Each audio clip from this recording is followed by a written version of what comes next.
that Allah subhanahu wa ta'ala has placed barakah for us in the early morning time as well. Okay?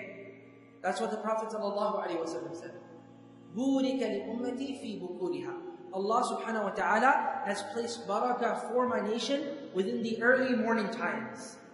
So there's a special type of barakah that happens at the early morning times. Now this is a tip for some of you, that the Fajr time is a time where most of the people in the household are going to be sleeping. So those mothers who are working at home, perhaps working from home with a business that they've made, a model that can work from home, if they do it at that time, everyone is sleeping, perhaps even the husband is sleeping, right? Inshallah, the husband prayed Fajr and then went to sleep, right? Or even better yet, the husband is also up after Fajr. But this time, there's no distractions really. And Allah has placed a special type of barakah during this time. Anything that you want in your life to be mubarak, use this early morning time. Especially the time from after Fajr till Tulu' al-Shams, till the sun rises. That is the most mubarak time. That is one of the most mubarak times for a person to do anything. Whether that be memorizing the Quran, whether that be reading something, whether that be business even. That's why the narrator of this particular hadith, Sakhr al-Ghamidi, radiyallahu ta'ala anhu, he realized the potential of this hadith. So in the morning time, he would do his transactions after Fajr. Early morning times when all the merchants in the world are sleeping. And sometimes I go to stores and to, talk and pull the leg of the merchant, I will say, why don't you open your store up in the morning? Of course, Fajr, where I come from, it's a little bit later.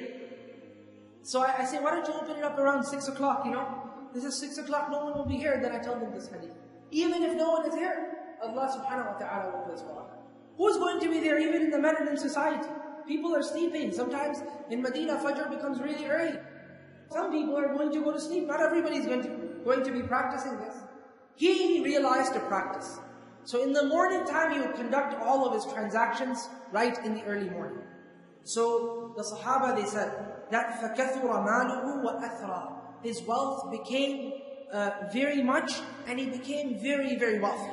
Because he would conduct all of his business right in the early morning time. To a degree that some of the narrators, they said that he had so much money that he didn't even know where he should put it. Like he didn't have enough room in his house to keep his money. Now of course nowadays we have banks, but at that time they had to keep money in their houses, so he didn't have room in his house to place money. And normally people of wealth have big houses as well, so you can think of that. This person had made so much money simply by doing his transactions at early morning time and attaining that barakah. So anything that you wish to do in your life that you want to have barakah in, do it in that early morning time. Especially the time that is between the end of Fajr Salah until the sun rises, and even after that, the barakah. But that is the really mubarak time for a person to do dhikr, for a person to even conduct business after he's done the adhkar of the morning, and so on and so forth.